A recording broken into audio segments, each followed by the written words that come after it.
এখানে দেখো আমি হেডিংটা দিয়েছি গুরুত্বপূর্ণ কিছু অ্যালগরিদম এবং ফ্লো চার্ট। মানে হচ্ছে তোমাদের তো অনেক অ্যালগরিদম ফ্লো চার্ট আছে। আমি চাইলে আরো অনেক দিতে পারি। যেমন আমি তোমাদের যেগুলো এক্সাম্পল দিয়েছিলাম বাসায় হোমওয়ার্কে, সেগুলো কিন্তু আসলে অত বেশি ইম্পর্টেন্ট ছিল না, কিন্তু শেখার জন্য ইম্পর্টেন্ট ছিল। তো এখানে যেগুলো আমি দিয়েছি এগুলো আসলে তোমার পরীক্ষার জন্য, মানে পরীক্ষাতে যেগুলো তোমার প্রয়োজন হবে। প্রথমে দেখো আমি প্রথমে এটা দিয়ে শুরু করেছিলাম, কিন্তু আমি নর্মালি সবাইকে এটা দিয়ে শুরু করি যে ত্রিভুজের ভূমি ও উচ্চতা দেওয়া থাকলে ক্ষেত্রফল নির্ণয়ের অ্যালগরিদম ও ফ্লো চার্ট। তো তোমাদের যেটা বুঝতে প্রবলেম হবে আমি এখানে স্টেপগুলো বলবো, যেগুলো বুঝতে প্রবলেম হবে সেগুলো আমি দেখা যাচ্ছে মাইক্রোসফট ওয়ার্ডে বা ইয়েতে ড্র করে দেখাবো আর কি, এক্সপ্লেনেশন হোয়াটএভার, মানে যেভাবে বোঝানো যায়। তো এখানে দেখো অ্যালগরিদমের শুরুতে বলছে ধাপ ওয়ানে কাজ শুরু করি বা স্টার্ট। অ্যালগরিদমের বিষয়ে আমি একটা কথা বলি, যেহেতু তোমরা সবাই বাংলা ভার্সন, তোমরা চাইলে বাংলাতে লিখতে পারো। এবং তোমরা যদি চাও যে ইংলিশে লিখবা তাহলে কিন্তু কোনো প্রবলেম নাই, কারণ অ্যালগরিদমের ভাষাটা আসলে ইংলিশ হইলেই সেটা ভালো হয়। তার মানে তোমরা যদি ইংলিশে লেখো তাতেও কোনো প্রবলেম নাই, আবার বাংলাতে লিখলেও কোনো প্রবলেম নাই। ঠিক আছে? Okay sir. আচ্ছা, তো এখন দেখো তোমরা, আমি কাজ শুরু করছি। ইনপুট হিসেবে বি এবং এইচ চলকে যথাক্রমে ত্রিভুজের ভূমি এবং উচ্চতার মান গ্রহণ করি। এই জায়গাটাতে একটু জিনিস খেয়াল করো, আমি তোমাদের আগের দিন যেটা করিয়েছিলাম সেখান থেকে একটু ডিফারেন্ট, মানে এখানে একটু এক্সপ্লেইন করে দিয়েছে। মানে আগের দিন যেটা ছিল বুঝিয়েছিলাম বা যেভাবে করিয়েছিলাম সেটা আসলে ছিল একটা প্রফেশনাল লেভেলের অ্যালগোরিদম, যে আমি কাউকে এক্সপ্লেইন করার প্রয়োজন নেই। মানে ইউজাররা বা আমি যেটা লিখছি সেটা এমনিই বুঝবে সবাই। কিন্তু এখানে এমন ভাবে বলা হয়েছে যেন মানে পোলাপান একটু বুঝতে পারে যে হ্যাঁ, ইনপুট হিসেবে বেজ এবং হাইট, মানে বি এবং এইচ চলকের মধ্যে আমরা ত্রিভুজের ভূমি এবং উচ্চতার মানটা নিচ্ছি। তাই না নাসিতা? মানে আগের যার সাথে এটা এখানে ডিফারেন্সটা বুঝতে পারছো? জি স্যার। হ্যাঁ, তার মানে এখন কথা হচ্ছে যে তাহলে তোমরা এটা লিখবা না ওটা লিখবা, it's totally up to you. তোমরা চাইলে ওটাও লিখতে পারো এটাও লিখতে পারো, কোনো সমস্যা নেই। কারণ তোমাদের ছোট ছোট মানে খুব ভুল বা ইয়েগুলা এখানে ইগনোর করার চেষ্টা করা হয়। কারণ তোমরা জিনিসটা বুঝতে পেরেছো কিনা সেটা আমরা যাচাই করি। সো তুমি এভাবে লিখলেও সেটাও কোনো সমস্যা নেই, কিন্তু এভাবে নর্মালি আমরা হচ্ছে অনার্স লেভেলে বা ইয়েতে এভাবে লিখি না। ঠিক আছে? আচ্ছা, এবারে বলছে area is equal to half into, এই যে ক্যালকুলেশনটা, half into B into H. সমীকরণে বি এবং এইচ চলকের মান বসিয়ে এরিয়া চলকের মান নির্ণয় করি। তার মানে কি, এখান থেকে আমি যেটা ইনপুট নিলাম বি এবং এইচ এর মান, সেটা এখানে আমি বসিয়ে অনায়াসে আমি মানটা বের করে ফেলছি এবং ফলাফল হিসেবে এরিয়া চলকের মান প্রদর্শন করি। কারণ আমি এরিয়ার ভিতরে এই এখানে যে দেখো যে এখান থেকে area is equal to calculate করছি, এবার এরিয়াটাকে প্রিন্ট করে দিচ্ছি যে ফলাফল, এরপরে কাজ শেষ করছি। তার মানে এখানে তোমাকে একই সাথে এক্সপ্লেনেশনটাও দিয়ে দেওয়া হয়েছে, এবং তোমরা বইয়েও দেখবে এভাবেই করা হয়েছে, বইয়ে অনেকটা এক্সপ্লেইন করে। আমার কথা সবাই বুঝতে পারছো? জি স্যার, বুঝতে পারছি। আব্দুল্লাহ, তুমি এত চুপ কেন? মানে কথা বলো না। শামীম কথা বলে না, লাইবা তো কথা কম বলে এমনিতেই। লাইবা, তুমি কি বুঝতে পারছো?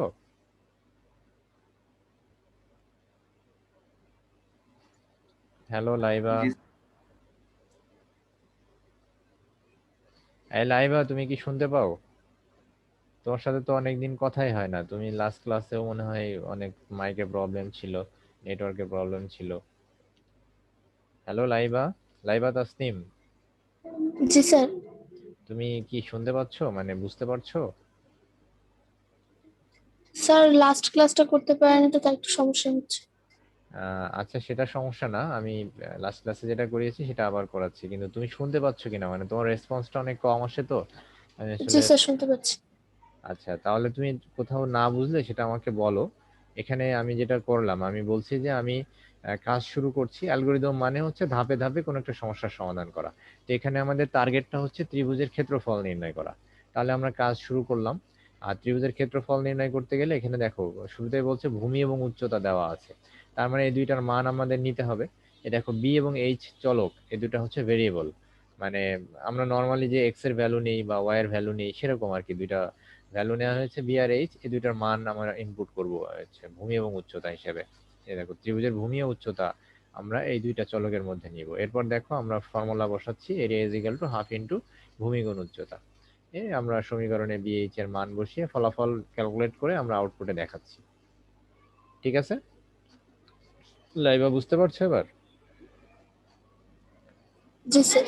হ্যাঁ, আর আমি তোমাদেরকে এর আগের ক্লাসে মানে একবারে সেই লাস্ট ওয়েডনেসডেতে আমি তোমাদেরকে একটা কথা বলেছিলাম, সেগুলো হচ্ছে এই যে এই ফ্লো চার্টের এই সিম্বলগুলা জানার জন্য। এই সিম্বলগুলার ব্যবহারটা এখানে দেখো। এখানে হচ্ছে কাজ শুরু করা হয়েছে, সেটা স্টার্টিং এবং এন্ডিং সাইন হচ্ছে একটা ওভাল শেপ। আর ইনপুট এবং আউটপুটের জন্য আমরা দেখো ইনপুটের জন্য কি নেওয়া হয়েছে, বি এবং এইচ এর মান গ্রহণ করছি। মানে কি, আমরা হচ্ছে ইনপুট নিচ্ছি এই জায়গায় বি আর এইচ না, সেটা আমরা দেখো সামান্তরিকের মধ্যে দিয়েছি। আর ক্যালকুলেশন বা প্রসেসিং এই জিনিসগুলো আমরা আয়তক্ষেত্রের মধ্যে ইউজ করি, আয়তক্ষেত্র ইউজ করি এটার জন্য। এই যে দেখো রেক্টেঙ্গেল ইউজ করা হয়েছে এখানে। আর এখানে হচ্ছে প্রদর্শন করা হচ্ছে যেহেতু ইনপুট এবং আউটপুট দুইটাই হচ্ছে কিসে, দুটাই হচ্ছে সামান্তরিক ক্ষেত্র। কি আব্দুল্লাহ, শোনা যায় না কথা? জি স্যার, শোনা যায় তো।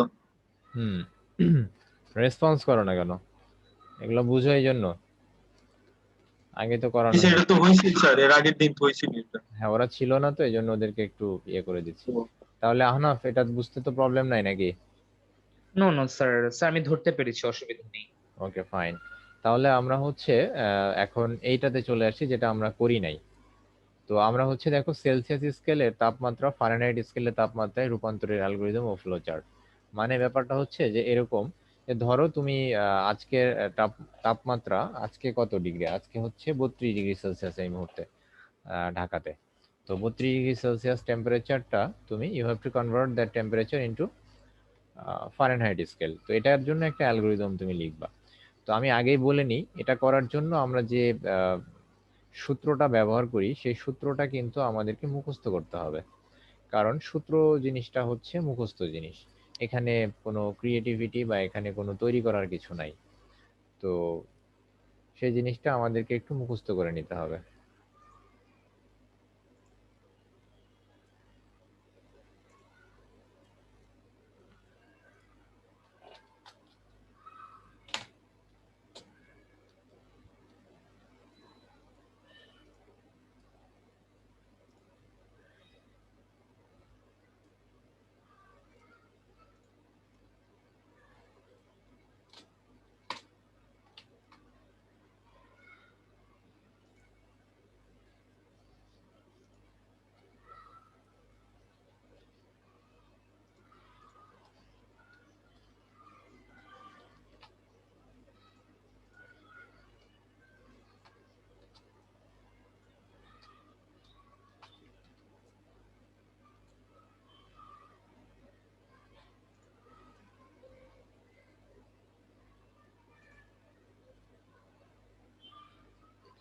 তাহলে দেখো আমি বলছি যে সূত্রটা, হ্যাঁ।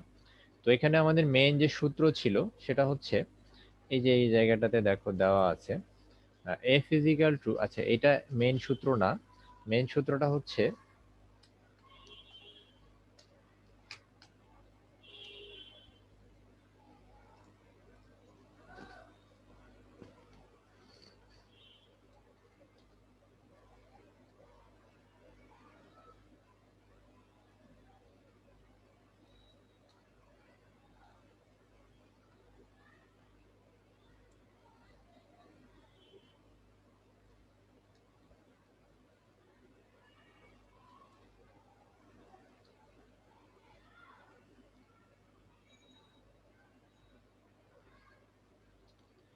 c/5 is equal to f minus 9 by sorry f minus 32 by 9। তো এটা হচ্ছে আমাদের অরিজিনাল সূত্র, যেটা হচ্ছে তোমাদের হচ্ছে ফারেনহাইট স্কেল আর সেলসিয়াস স্কেলের সাথে সম্পৃক্ত। তো এই সূত্রটা আমাদেরকে আসলে একটু মুখস্থ করে নিতে হবে। তো মুখস্থ করে নিতে হবে বলতে এই ব্যাপারটা আমি তোমাদেরকে এটা কিভাবে দেখাই।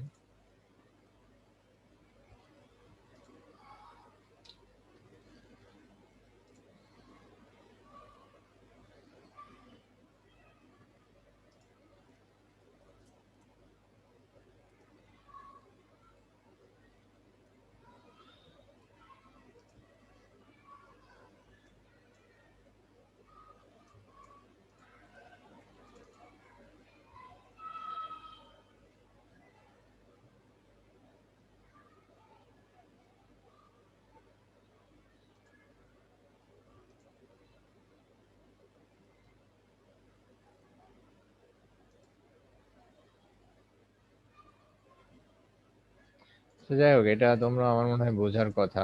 আমি একটু চাচ্ছিলাম এভাবে লিখতে, C by 5 is equal to F minus 32 by 9। সূত্রটা সবাই বুঝতে পারছো কিনা? তো এই স্যার সূত্রে এখানে কি বাই বলতে কি আপনার ভাগ বোঝানো হয়েছে? হ্যাঁ, ভাগ বোঝানো হয়েছে, মানে বাই বুঝো না, মানে হচ্ছে সি বাই 5 মানে হচ্ছে সি এর নিচে 5 আছে, C is divided by 5 is equals to G F G minus 32 divided by 9। ঠিক আছে, এখানে আমি একটা ব্র্যাকেটই দিয়ে দিই, জি স্যার। এরকম আর কি ব্যাপারটা, বুঝতে পারছো? তো এইখানে কখনো আমাদের প্রয়োজন হতে পারে যে সি এর মান বের করা। তো সি এর মান বের করা মানে কি, এখানে যদি কখনো আমাদের এমন হয় যে সি ইজ ইকাল টু আমরা ক্যালকুলেট করতে চাই, তাহলে এই সমীকরণ থেকে সি ইজ ইকাল টু সমীকরণ বের করতে পারবো না। সি ইজ ইকাল টু কত, দেখো এই সি এর নিচে 5 আছে, তার মানে 5টা ওই পাশে গুণ আকারে হয়ে যাবে না? দেখো জি জি 5 স্যার। ইন্টু জি sir. 5 into F minus 32 by 9। By 9। এটা তার মানে কি, তখন আমাদের এফ এর মানটা আমাদের দিতে হবে, মানে আমরা যদি সি এর মান ক্যালকুলেট করতে চাই তাহলে কি এফ এর মানটা আমাদের দেওয়া থাকবে, তাই না? জি এখানে সি এর মান ক্যালকুলেট করতে হলে তোমার এফ এর মানটা দেওয়া থাকতে হবে না? জি জি জি স্যার। ভালো করে দেখো, এখানে সি এর মানটা আমি চাচ্ছি হচ্ছে বের করব, তাহলে কি এফ এর মানটা আমাকে দিতে হবে। তার মানে আমাদের জি স্যার। ফারেনহাইট স্কেলের তাপমাত্রাটা এখানে এফ এফ দিয়ে আমরা ফারেনহাইট বোঝাচ্ছি। যদি আমাদের ফারেনহাইট স্কেলের তাপমাত্রাটা দেওয়া থাকে তাহলে আমরা সেলসিয়াস স্কেলের তাপমাত্রা বের করতে পারবো।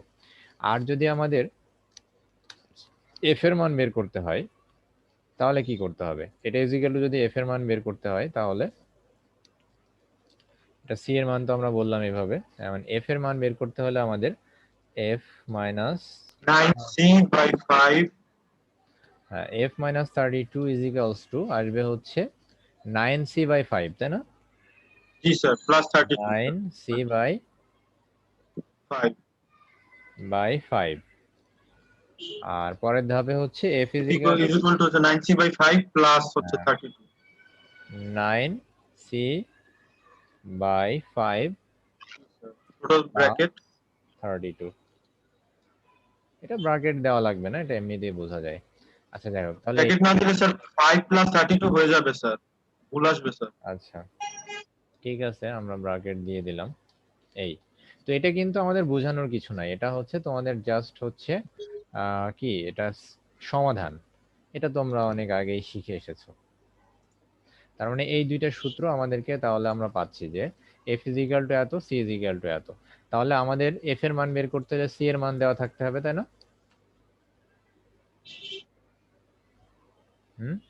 নাশিদা, জি স্যার।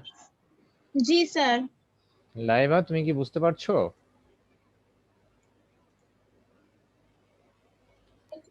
জি হ্যালো, স্যার। লাইভার সাথে কথা বলতে গেলে আমার কেন জানি মনে হয় যে লাইভা অনেক দূরে বসে আছে, মানে ওর ভয়েসটা আসতে অনেক লেট হয়। আচ্ছা লাইভার তোমার হচ্ছে মিউট করার দরকার নাই, হ্যাঁ তুমি এমনিতেই মিউট না করেই থাকো। তোমার বাসায় কি কোনো নয়েজ আছে? তুমি একটু বেশি বেশি কথা বলবা, ঠিক আছে? ক্লাসে কথা বলবা, তাহলে দেখবা যে জড়তা কেটে যাচ্ছে। তাহলে আমরা হচ্ছে এখানে এফ এর মান যদি বের করতে চাই, দ্যাট মিন্স আমাদের এখানে কি বলছে, সেলসিয়াস স্কেলের তাপমাত্রা ফারেনহাইট স্কেলের তাপমাত্রায় রূপান্তরের algorithm. That means we are given our temperature in which scale, in Celsius scale, তাই না? তার মানে ধরো আজকের এই যে 32 ডিগ্রি তাপমাত্রা, ফারেনহাইট বের করতে হবে। ফারেনহাইট বের করতে হবে। তার মানে আমাদের কোন সূত্র? এই যে F = 9c/5 + 32। তাহলে এখানে আমাদের ইনপুট করতে হবে কার মান? সি এর মান। এই যে দেখো, কাজ শুরু করছি। ইনপুট হিসেবে সি চলকে সেলসিয়াস স্কেলের তাপমাত্রা গ্রহণ করি। এরপর F ক্যালকুলেট করছি 9c/5 + 32। সমীকরণে সি চলকের মান বসিয়ে এফ চলকের মান বের করি। ফলাফল হিসেবে এফ চলকের মান প্রদর্শন করছি। এরপরে কাজ শেষ করছি। তাহলে এইটা নিয়ে কারো কোনো প্রবলেম আছে কিনা এখন? শামীম, নো স্যার, প্রবলেম নাই এটা। Ahnaf, no no sir, problem নেই। শিওর? হ্যাঁ স্যার, উইচে আর কি মানে একটু করলে বুঝতে পারবো আর কি। একটু করলে না, এটা করিয়েই তো দিচ্ছি, এটা আবার নতুন করে করার কিছু নাই। তার মানে তুমি এটা বুঝেছো, এটা হয় বুঝেছো নাই বুঝোনি, এখন ভালো করে দেখো। নো নো নো স্যার, আমি বুঝতে পেরেছি। আচ্ছা, লাইবা অসুবিধা নেই। বুঝতে পারছো? জি স্যার, বুঝতে পারছি। নাশিতা? জি স্যার, কিন্তু স্যার আমরা কি ক্যালকুলেট ফারেনহাইট এটা লিখবো ইংলিশে যদি লিখি? ক্যালকুলেট ফারেনহাইট না, ক্যালকুলেট এফ এত। আচ্ছা আচ্ছা এটা তো তোমার আচ্ছা স্যার, এক্সপ্লেইন করে ফারেনহাইট দিয়েছে, দেওয়া তুমি লাগবে না। এক্সপ্লেনেশন না দিলে আচ্ছা নাই। এখানে তুমি input temperature in Celsius, input the value of C এটাও দিতে পারো, আর ইনপুট দ্য টেম্পারেচার ইন আচ্ছা sir. Celsius scale in C এটাও দিতে পারো। মানে এটা তুমি মানে এক্সপ্লেইন করছো কিভাবে সেটার উপর, তুমি এক্সপ্লেইন নাও করতে পারো। তাহলে এটাকে আমরা ফ্লো চার্টে কনভার্ট করি। এটাকে যদি ফ্লো চার্টে কনভার্ট করতে চাই তাহলে আমরা কিভাবে করব? আহনাফ বলো, ইনপুট শুরু করব কি দিয়ে, এটা কিসের ভিতরে রাখবো? কাজ শুরু স্যার কোনটাকে? এই যে আচ্ছা, প্রথম ধাপ, এটা তো স্যার ওভাল ওভাল দিয়ে রাখবো। ওভাল দিয়ে রাখবো। তারপরে দ্বিতীয়টা হ্যাঁ, তারপর স্যার ইনপুট, সামান্তরিক। সামান্তরিক ক্ষেত্র। ক্যালকুলেশনটা হ্যাঁ, কিসের মধ্যে রাখবো? আয়তক্ষেত্রের মধ্যে রাখবো। আয়তক্ষেত্রের মধ্যে। হ্যাঁ, হ্যাঁ, তাহলে মানে এটা হচ্ছে ধাপ 3 যেটা, মানে যেটা আমরা সূত্রটা লিখি তাই না স্যার? হ্যাঁ এটা, এটা তো হ্যাঁ আয়তক্ষেত্র। ক্যালকুলেশন, যেহেতু এটা ক্যালকুলেশন করছো সেহেতু এটা আয়তক্ষেত্রের মধ্যে রাখতে হবে। এরপর আবার আউটপুটে দেখাতে হলে এই যে ফলাফল হিসেবে আউটপুটে দেখাবো এফ এর মান, জি তার মানে জি, সেটাকে আবার সামান্তরিক। ওটা সামান্তরিকে নিব স্যার, আর লাস্টেরটা আবার ওভাল। কাজ শেষ করব রাইট, যখন সেটা হচ্ছে ওভাল শেপে। হ্যাঁ, জি স্যার। এখন আমাদের ভাইস ভার্সাটা করতে হবে, ফারেনহাইট স্কেলের তাপমাত্রাকে সেলসিয়াস স্কেলে দেখাতে হবে। তাহলে এখন আমরা ইনপুট নিব কি? সেলসিয়াস স্কেলে যদি দেখাতে হয় মানে সি এর মান বের করব, তাহলে ইনপুট নিব কি? এফ এর মান। এফ জি এর স্যার, মান। এফ এর মান এই নিব। যে দেখো, শুরু করছি ইনপুট হিসেবে এফ এর মান। এটা ম্যাথ, এটা তোমাদের কিভাবে আসে জানো পরীক্ষাতে? এটা আসে এইভাবে যে ধরো এইটা দেওয়া আছে অ্যালগরিদমে, এইটা দেওয়া আছে, তোমাদেরকে বললো যে এটা ক্যালকুলেট করো। মানে ফারেনহাইট সেলসিয়াস স্কেলে দেওয়া আছে, ফারেনহাইট স্কেলেরটা বের করারটা অ্যালগরিদমটা দেওয়া আছে উদ্দীপকে। দেন তোমাকে বললো যে তুমি তখন হচ্ছে ফারেনহাইট স্কেলের যদি তাপমাত্রা তোমার দেওয়া থাকে তাহলে সেলসিয়াস স্কেলেরটা তুমি বের করবা, বা সেলসিয়াস স্কেলেরটা যেটা দেওয়া থাকবে তার ভাইস ভার্সাটা তোমাকে করতে হবে, অথবা অ্যালগরিদম মানে স্যার দেওয়া থাকবে। কোশ্চেন থেকে ওই মানটা নিয়ে হ্যাঁ, অপরটা করতে হবে। হ্যাঁ আচ্ছা হতে পারে, যদি বলে তোমাকে যে কোশ্চেনের ভ্যালুটা নিয়ে করো। আবার ফ্লো চার্টও করতে হতে পারে অনেক সময়।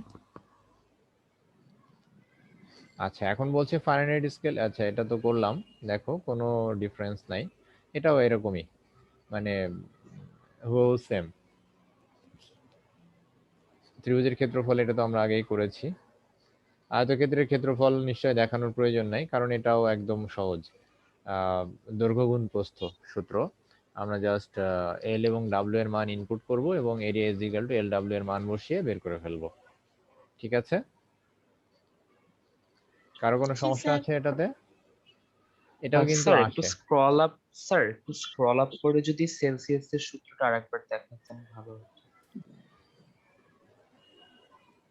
এটা জি জি স্যার, থ্যাংক ইউ।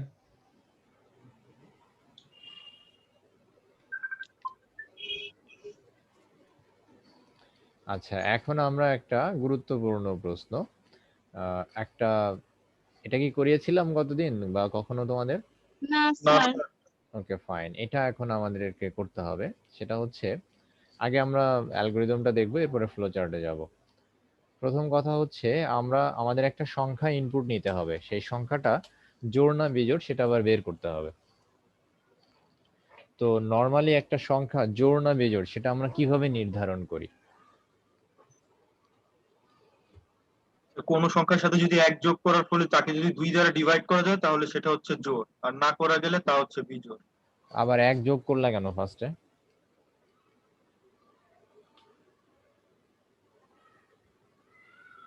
এক নাকি স্যার সঠিক? একটা যোগ না করেই করো। ও হ্যাঁ হ্যাঁ, তাও তো করা যায়।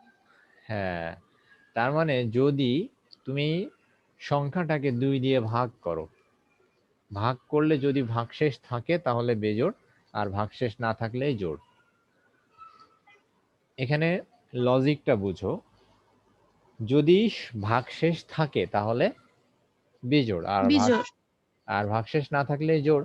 যেমন আমরা একটা উদাহরণ দিই, যেমন 15 কে 2 দিয়ে ভাগ করলে ভাগশেষ কত থাকে? 0.5। থাপ্পড় লাগাবো একটা, ভাগশেষ 0.5 এক থাকে, থাকে স্যার, এক থাকে মনে হয়। ওটা ফ্র্যাকশন। স্যার আর একবার একটু বলবেন। আমি বলছি যে 15 কে তুমি 15 কে 2 দিয়ে ভাগ করো তাহলে ভাগশেষ কত থাকে? এখন আমার মনে হচ্ছে তোমাদের ভাগ শেখানো লাগবে। এক স্যার 2 × 0.5। এক থাকে স্যার। স্যার সম্ভব হলে সেটাও শিখিয়ে দিন। সম্ভব হলে মানে তোমরা শিখো নাই ভাগ ছোটবেলায়? একটা সার্টিফিকেটের, ক্যালকুলেটর একটা না ইউজ করতে করতে 3টা সার্টিফিকেটের মালিক হয়ে গেছো। এখন যদি বলো যে স্যার এর কোনো দাম নাই স্যার, ভ্যালু নাই স্যার, আদায় রকমের সার্টিফিকেট।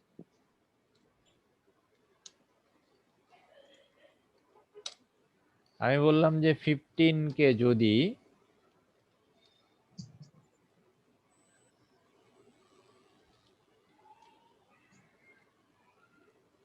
দুই দিয়ে ভাগ দাও তাহলে কত আসে? 7.5। প্রথমে এখানে 5 প্রথমে 5 তাই না? 5 তাহলে 2 দুগুণে হ্যাঁ 4, তার মানে এখানে কত আসে? 2। তার স্যার মানে 5 দুগুণে 10 না? আরে 7 দুগুণে 14 নিব তো স্যার। এই 7 দুগুণে একবারে নিবা কে? তোমাদের তো অবস্থা খারাপ।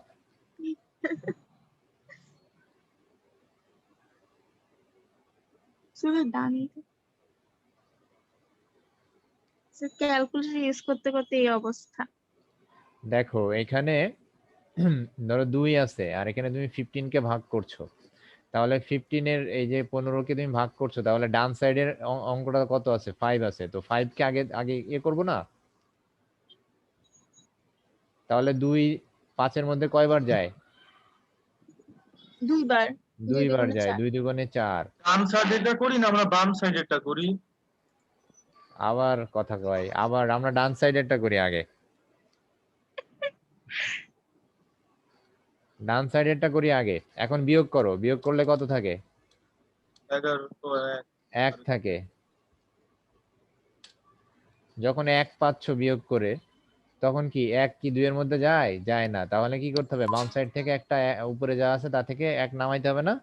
এই জি। এই যে নামালাম 11। এখন তুমি 11-র মধ্যে কি করবা? কয়বার যায়? 5 স্যার 5 বার। 5 বার। তার মানে হচ্ছে 5 দুগুণে 10। আর এখানে দিব কত? তাহলে 5, সরি তো হয় নাই তো স্যার, বাম সাইডেরটা ধরি। স্যার তো 15 প্রথমেই দুগুণটা বাদ দিলে তো 7 স্যার আসে। প্রথমেই 7 দুগুণে 14। হইছে। আমি তো ভুল করেছি, তোমরাই তো ঠিক ছিল মনে হচ্ছে। আচ্ছা বলতাছিলাম তো। জি স্যার, প্রথমেই 7 দিয়ে দিলে ভালো হতো, মানে 14 7 আচ্ছা, মেন দুগুণে। ব্যাপারটা হচ্ছে যে তাহলে আমরা বাম সাইড থেকে করব, তার মানে 2 আছে, সরি 1 আছে, তার মানে 1 এর মধ্যে যাচ্ছে না, এই জন্য আমরা 2টাকে মিলায়ে নিব, এই জন্য 15 আছে, তাহলে 7। তাহলে 7 দুগুণে 14। জি।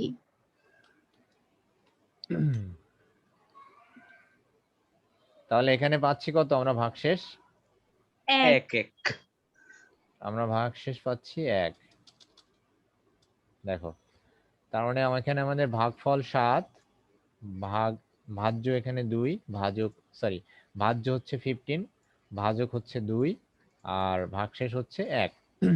ভাগশেষকে আমরা ইংলিশে বলি রিমাইন্ডার। কি বলি? Reminder sir. হ্যাঁ, রিমাইন্ডার। সো এটা মনে রাখবা। আচ্ছা, তাহলে এখন যেহেতু 2কে 15কে 2 দিয়ে ভাগ করলাম, ভাগশেষে 1 থাকে, তার মানে হচ্ছে আমাদের এটা বিজোড় সংখ্যা। যদি ভাগশেষ না থাকতো তাহলে এটা জোড় সংখ্যা হতো। ঠিক আছে? জি। আচ্ছা, তাহলে এখন আমরা অ্যালগরিদমে ফিরে যাই। And দেখো, আমরা হচ্ছে অ্যালগরিদম এখানে না করে আমরা একবারে এখান থেকে করি। দেখো,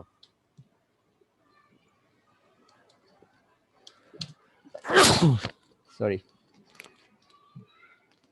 আমরা কাজ শুরু করলাম, স্টার্ট। এরপরে ইনপুট নিব কি?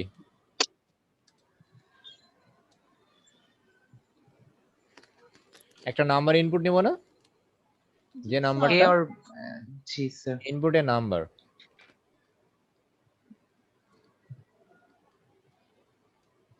ইন ভেরিয়েবল n, তার মানে n এর মধ্যে একটা নাম্বার আমরা ইনপুট নিব।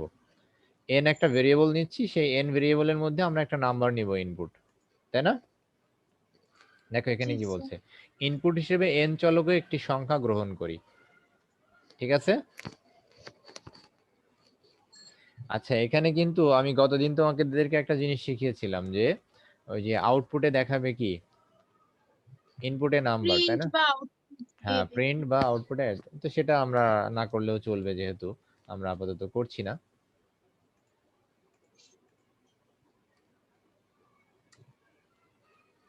তাহলে আমরা input A number in variable n। এখন কি আমরা হচ্ছে ওই ভেরিয়েবলটাকে কত দিয়ে ভাগ করব? মানে যে নাম্বারটা আমরা পাই 2 দ্বারা ভাগ করব। তাহলে আমরা কি ক্যালকুলেট করব না এখন? জি স্যার। ক্যালকুলেট আর, আর মানে হচ্ছে রিমাইন্ডার। ঠিক আছে? আমরা কি ভাগশেষ বের করব স্যার না? আমাদের এখানে কনসেপ্টটা জি। কি ছিল যে ভাগশেষ যদি থাকে তাহলে সেটা বিজোড়, আর ভাগশেষ না থাকলে জোড়। তার মানে আমাদের এখানে আসলে ক্যালকুলেট করতে হচ্ছে ভাগশেষ। ঠিক আছে? আচ্ছা, ভাগশেষ স্যার। বের করার নিয়ম হচ্ছে n কে আমরা এই যে এটার নাম হচ্ছে মোড অপারেশন বা মডুলাস, এটা পার্সেন্ট, এটার নাম কি বললাম আমি? মোড বা মডুলাস। মডুলাস করা মানে হচ্ছে ভাগশেষ বের করা। তো n% 2 মানে হচ্ছে ভাগশেষ কত সেটা আমরা বের করছি। আমার কথা বুঝছো কিনা?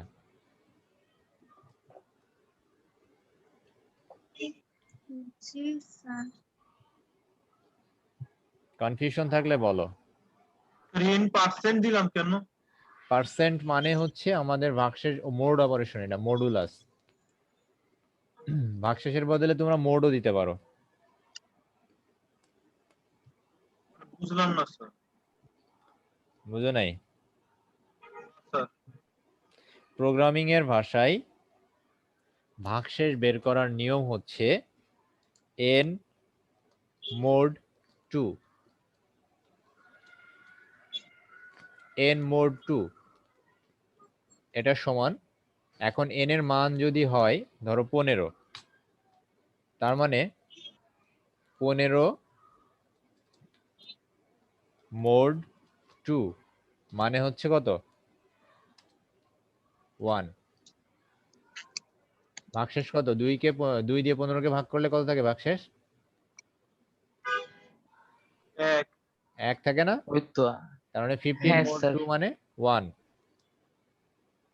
এবার বলো 4 mod 2 মানে কত? 0 0 0। So বাকি this আবার is the 2। procedure. হ্যাঁ, এটাই হচ্ছে নিয়ম, এভাবে কাজ করে। তাহলে এই মোডের জায়গায় আমরা ম্যাথমেটিক্যালি কি লিখছি? ভাগ। পার্সেন্টেজ। না, এটা ভাগ না, আচ্ছা এটা percentage, percentage sign. Is that clear now? এখন ক্লিয়ার? এটা জি এটা স্যার। কিন্তু ম্যাক্সিমামই ভুল করে এবং না বুঝে করে। ঠিক আছে, এখানে কিন্তু এই আমরা পার্সেন্টেজ দ্বারা হচ্ছে ওই মোডটাকে বোঝায়। হ্যাঁ ওই মোডটাকে আমরা ম্যাথমেটিক্যালি বুঝাই। তোমরা যখন প্রোগ্রাম করবা না, সিতে কোড করবা, তখন এই পার্সেন্টেজ দিয়ে করতে হবে, এই জন্য আর কি এটা লেখা। আচ্ছা, তাহলে calculate R is equal to N. আর যদি তোমাদের এটা দিতে প্রবলেম হয় তাহলে মোডই দাও, মোড দাও। ঠিক আছে, তাহলে আমরা ভাগশেষ ক্যালকুলেট করলাম। এখন আমরা বলছি ইফ, যদি, কি আমাদের কনক্লুশনটা কি ছিল, যদি আর ইজ ইকুয়াল টু কি হয়, 0 হয় তাহলে জোড়। 0 হয়। If R is equal to 0, তাহলে আমরা এটা ব্র্যাকেটের মধ্যে রাখি। এখন দুটো তোমাদের equal দিলে বলো তো এটা কেন আমরা ডাবল ইকুয়ালস লিখলাম, কেউ বলতে পারবা? জোর জোর স্যার কিছু করার নেই, এটাই বাস্তব। কে কি বলতেছে বুঝলাম না, কেউ কয় জোর, নন ইকুয়াল দেখি জোর বোঝাচ্ছে। জোর স্যার বুঝাবে কেন লিখলাম? ডাবল ইকুয়ালস আর সিঙ্গেল ইকুয়ালস এর মধ্যে পার্থক্য কি? প্রোগ্রামিং এর ভাষায় ডাবল ইকুয়ালস দিয়ে বোঝাচ্ছে হচ্ছে আর এর মান শূন্যর সমান। যদি আমরা আর ইজ ইকুয়াল টু 0 লিখতাম, তার মানে হচ্ছে শূন্যকে আমরা আর এর মধ্যে অ্যাসাইন করছি, তার মানে আর এর ভ্যালু হিসেবে আমরা শূন্যকে নিচ্ছি। ও জি স্যার, বুঝতে পেরেছি স্যার। আর এর ভ্যালু হিসেবে আমরা শূন্যকে নিচ্ছি, আর ইজ ইকুয়াল টু 0, এটা মানে। একটা আর- ইকুয়াল দিলে ওইটা মান বোঝায়, আর দুইটা আর ইকুয়াল দিলে ডাবল ওইটা ইকুয়ালস সমান দিলে বোঝায় হচ্ছে আর শূন্যর সমান। তো আমাদের এখানে আর এর মান তো আমরা বের করেছি, তো আমরা এখন তুলনা করছি কি R double equals 0, if R double equals 0, মানে আর যদি শূন্যের সমান হয় তাহলে কি দা জোর ইভেন না অড। Number is even. তো এটাকে আমরা এভাবে লিখতে পারি, if R equals 0, go to step 5, else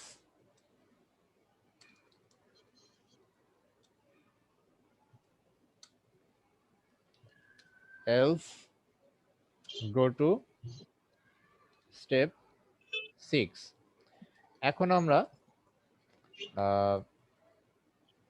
step 5 এ কি লিখব? স্টেপ 5 এ লিখব হচ্ছে the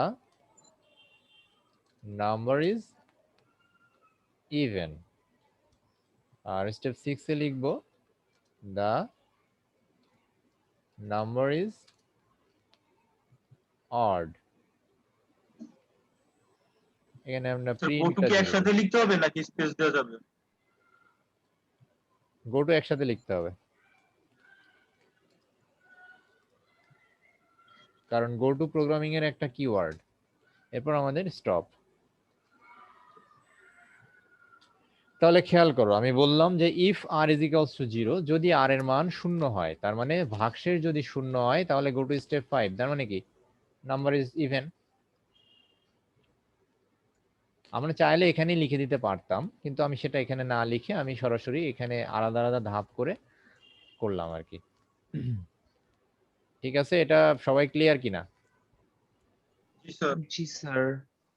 না আহনাফের মনে কনফিউশন আছে? বলো কোন জায়গায় কনফিউশন আছে। ওই যে স্যার আর এর পর ডাবল ইকুয়াল। আর এর পর ডাবল ইকুয়ালস দিয়ে তুলনা করছি এটা, যে আর এর মান শূন্যের সমান কিনা। যদি আমরা সিঙ্গেল ইকুয়ালস দিতাম তাহলে আমরা এটা তুলনা হতো না, এটা হচ্ছে কি যে আর এর মান আমরা 0 লিখে দিচ্ছি, আর এর মান হিসেবে শূন্যকে অ্যাসাইন করে দিচ্ছি। কিন্তু আমরা কি করছি আসলে, আমরা আসলে আর এর মান তো বের করেছি, বের করে তো আমরা এখান থেকে তো বের করলাম আর এর মানটা, বের করে আমরা জি, এখন স্যার। দেখছি যে আর এর মান আসলে শূন্যের সমান কিনা। যদি শূন্যের সমান হয় তাহলে আমাদের নাম্বারটা জোড়, আর যদি না হয় তাহলে এলস। এই জন্য ইফ এলস, ইফ এটা হয় তাহলে নাম্বারটা ইভেন, আর যদি না হয় তাহলে এলস অড। এখন ক্লিয়ার আহনাফ? না তাহলে আমরা খাতায়ও কি এভাবেই করব, মানে ডাবল ইয়া দিব যখন হচ্ছে কি এটা শূন্য হিসেবে ধরবো? হ্যাঁ অবশ্যই ডাবল ইকুয়ালস লিখবা। এই যে আমি এখানে শূন্য নয় একটা ইকুয়ালস লিখেছি, এটা ভুল। আচ্ছা আচ্ছা। আর স্যার আমরা যে ইন ভেরিয়েবল এন নিলাম কিন্তু পরে তো আমরা নাম্বারই লিখলাম, পরে কি এন লিখবো না 5 আর 6 এ? এখানে হ্যাঁ এন লিখো, জি সমস্যা স্যার। নেই। নাম্বারও লিখতে পারো, আচ্ছা এনও লিখতে পারো, কারণ আমি তোমাদেরকে এন বলে এটা ইয়ে করি নাই, মানে নাম্বার বলে এটাকে বোঝাইছি। আচ্ছা। এটা তোমাদের ক্লিয়ার কিনা? ইয়ে কোথায় গেল? লাইভা ডিসকানেক্ট হয়ে গেছে কেন? আচ্ছা লাইভার বাসা কোথায় ইয়ে নাশিতা? স্যার তাজমহল রোডে। তাজমহল রোডে তো নেটওয়ার্কের এত প্রবলেম হওয়ার কথা না, ওর তো মাঝে মাঝেই নেটের প্রবলেম থাকে। তাজমহল রোডে তো ছিলাম আমি বেশ অনেকদিন। এটাতে আমার মনে হচ্ছে আহনাফের একটু প্রবলেম আছে, তাই না আহনাফ? জি স্যার, একটু তো আছেই বটে। হ্যাঁ কোথায় প্রবলেম আছে তুমি আবার বলো আমাকে। স্যার এই যে go to step 5 else go to step 6, আচ্ছা গো টু স্টেপ এটা 5 আমরা বাদ দিলাম। আমি এই যে গো টু স্টেপ 5 না, এটার হুম বদলে এটা যদি লিখে দিই যে ইফ এত, তাহলে এটার বদলে আমি লিখলাম প্রিন্ট।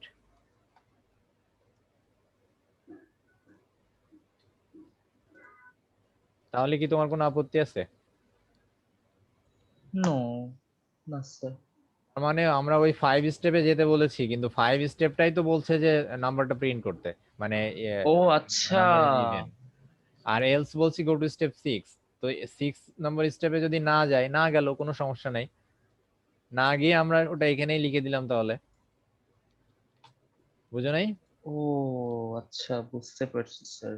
মানে ও যে কাজটা ওখানে যে করছিল সেটা আমরা ওইখানেই করাই দিলাম তাহলে। এই স্টপ। তাহলে আমাদের ধাপ সংখ্যা কমে গেল। তোমরা চাইলে এটাও করতে জি পারো, স্যার। ওটাও করতে পারো, কোনো সমস্যা নেই। ও এটা আবার 5 নম্বর আসছে কেন? এই যে এটা এভাবে করলেও কোনো সমস্যা নাই, ওভাবে করলেও কোনো সমস্যা নাই, ঠিক আছে? মানে স্যার জি স্যার। আগের বার তো প্রিন্ট দেওয়া ছিল না, তাহলে কি প্রিন্ট না দিলেও হবে? হ্যাঁ প্রিন্ট না দিলেও হবে। আমি তো তোমাদেরকে বললাম যে তুমি এখানে অ্যালগরিদমটা সলিউশন করতে আসছো, তুমি আসলে আমরা তোমার মেধাটা যাচাই করছি তুমি বুঝছো কিনা।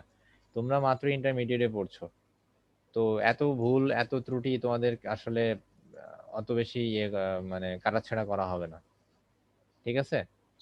প্রবলেমটা সলিউশন করতে পারছো কিনা সেটাই মেইন কথা, ঠিক আছে? জি স্যার। তাহলে এটাকে আমরা এখন ফ্লো চার্টে কনভার্ট করব, আর তার জন্য তোমাদেরকে আবার জয়েন করতে হবে। সো জয়েন এগেন, হ্যাঁ।